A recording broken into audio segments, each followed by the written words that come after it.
Shalom Bapak Ibu Saudara-saudara yang sama dikasihi dalam Yesus Kristus. Bersyukur pada hari ini kita diberikan kesempatan oleh Tuhan, sehingga pada saat ini kita akan membaca dan merenungkan akan firman Tuhan. Namun sebelum itu, mari kita satu di dalam doa. Kita berdoa.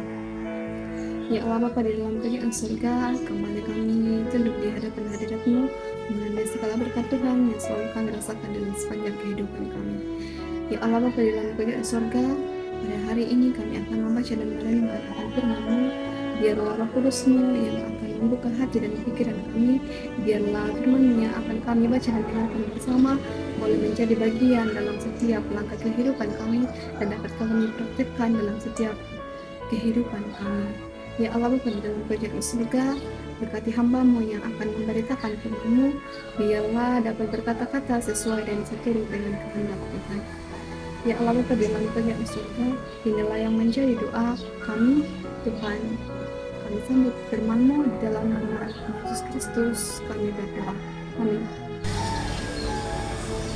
Bapak Ibu Saudara-saudara yang sama dikasihi dalam Yesus Kristus, pembacaan kita pada hari ini telah saya pilih dari Mazmur pasal 25 ayatnya yang ke-8 sampai ayatnya yang ke-9. Mazmur pasal 25 ayat 8 sampai dengan ayatnya yang ke-9. Firman Tuhan berbunyi, Tuhan itu baik dan benar, sebab Ia menunjukkan jalan kepada orang yang sesat. Ia membimbing orang-orang yang rendah hati menurut hukum, dan Ia mengajarkan jalannya kepada orang-orang yang rendah hati. Bapak Ibu Saudara-saudara yang sama dikasihi dalam Yesus Kristus, dalam pembacaan kita pada hari ini saya berikan satu tema perenungan, yaitu Tuhan baik dan benar. Pertanyaan bagi kita Bapak Ibu Saudara-saudara, mengapa dalam kehidupan kita katakan bahwa Tuhan itu baik dan benar? Dalam pembacaan kita dari Mazmur 25 ini, dalam ayat 8 sampai ayat ke-9, Tuhan dikatakan baik dan benar karena yang pertama, Ia menunjukkan jalan kepada orang yang sesat. Ia menunjukkan jalan kepada orang yang sesat. Artinya bahwa Tuhan adalah penyelamat ketika kita mengalami kesesatan. Tuhan yang akan menyelamatkan kita ketika kita tersesat. Dalam hal ini, tersesat berarti kita berada pada suatu keadaan atau kondisi di mana kita kehilangan arah, kebingungan, bahkan kita terjatuh ke dalam dosa. Sama halnya seperti seorang gembala yang kehilangan dombanya, ia pasti akan mencari. Begitupun Tuhan dengan penuh kasih, Ia akan mencari kita, Ia akan membawa kita pada jalan yang benar menurut atau sesuai dengan kehendak Tuhan sendiri.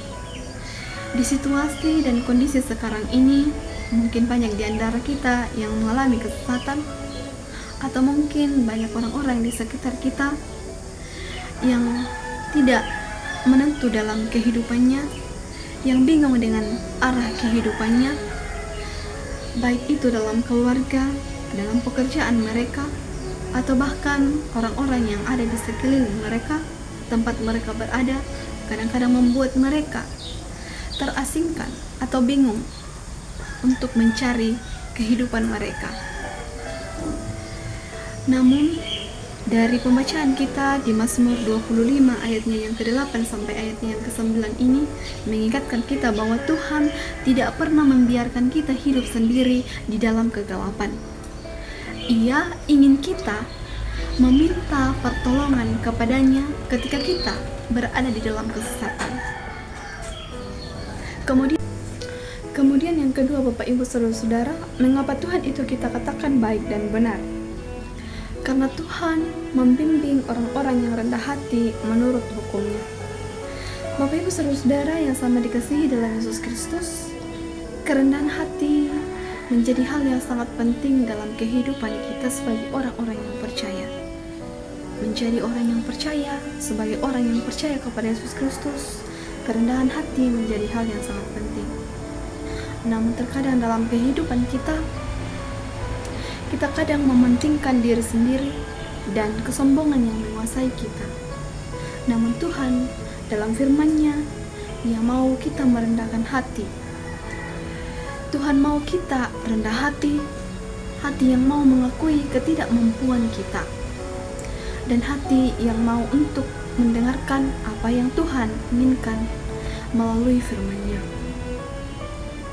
Sebab mereka yang rendah hati adalah orang yang bersedia untuk tunduk pada hukum Tuhan dan menerima bimbingan dari Tuhan. Ketaatan kita kepada firman Tuhan bukanlah hal yang menjadi beban, tetapi akan menjadi perlindungan yang akan membawa kita kepada kehidupan yang lebih baik. Sebagai orang yang percaya, kita diajarkan menjadi pribadi yang rendah hati, yang siap dipimpin oleh Tuhan. Di dalam Matius pasal 5 ayatnya yang ketiga, Yesus berkata, "Berbahagialah orang yang miskin di hadapan Allah, karena merekalah yang mempunyai kerajaan surga." Ini mengajarkan bahwa kerendahan hati itu sangat terpuji di hadapan Tuhan. Kemudian yang ketiga, Bapak Ibu Saudara-saudara, mengapa Tuhan itu kita katakan baik dan benar? Tuhan kita katakan baik dan benar karena Tuhan mengajarkan jalannya kepada orang-orang yang rendah hati. Artinya bahwa Tuhan tidak hanya menunjukkan jalannya kepada kita, Tuhan tidak hanya membimbing kita, tetapi Ia juga mengajarkan jalannya kepada kita. Dalam Mazmur 25 ayatnya yang ke-9 berbicara tentang bagaimana Tuhan mengajarkan jalannya kepada kita atau kepada mereka yang rendah hati. Ini berarti bahwa Tuhan tidak hanya menginginkan kita untuk mengetahui jalan yang benar, tetapi juga Tuhan mau kita memahami dan menjalani kehidupan kita sesuai dengan rencana-Nya. Bapak Ibu Saudara-saudara yang sama dikasihi dalam Yesus Kristus, Tuhan kita adalah Tuhan yang baik. Tuhan tidak hanya menuntun kita ketika kita tersesat, tetapi Dia membimbing dan mengajarkan kita dengan penuh kasih. Mari kita merendahkan diri di hadapan-Nya, membuka diri kita untuk dipimpin dan diajar oleh Tuhan, agar kita semakin merasakan kebaikan dan kebenaran Tuhan di dalam kehidupan kita. Meskipun dalam kehidupan kita ini, proses yang kita lalui mungkin tidak selalu mudah, tetapi hasil akhirnya akan membuahkan hasil yang baik, buah yang akan terus memuliakan Tuhan.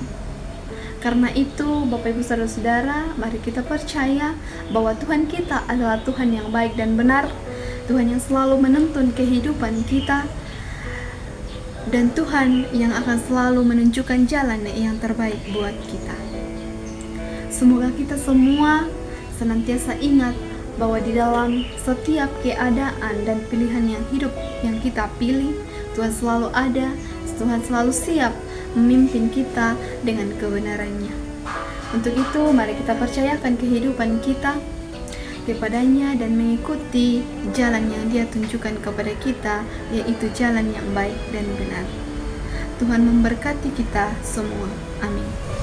Baik Bapak Ibu Saudara-saudara yang sama dikasihi dalam Yesus Kristus, mari kita kembali ke dalam kehidupan kita. Kita percaya bahwa Tuhan kita baik dan benar. Untuk itu mari kita percayakan kehidupan kita kepada-Nya, dan kita akan dituntun ke jalan yang baik dan benar pula. Mari kita satu dalam doa, kita berdoa. Kembali bersyukur Tuhan atas kesempatan yang Tuhan boleh berikan kepada kami dalam membaca dan merenungkan akan firman-Mu. Biarlah firman-Mu yang telah kami baca dan renungkan boleh menjadi bagian dalam setiap kami yang mendengarnya. Dan tolonglah kami Tuhan, agar kami tidak hanya menjadi pendengar yang baik, tetapi boleh menjadi pelaku-pelaku firman dalam setiap langkah kehidupan kami. Ya Tuhan, seluruh hidup dan kehidupan kami hanya serahkan ke dalam tangan pengasihan Tuhan. Biarlah firman Tuhan terus menerangi jalan kehidupan kami. Di dalam dan melalui anak-Mu Yesus Kristus, itulah Tuhan dan Juru Selamat kami. Amin.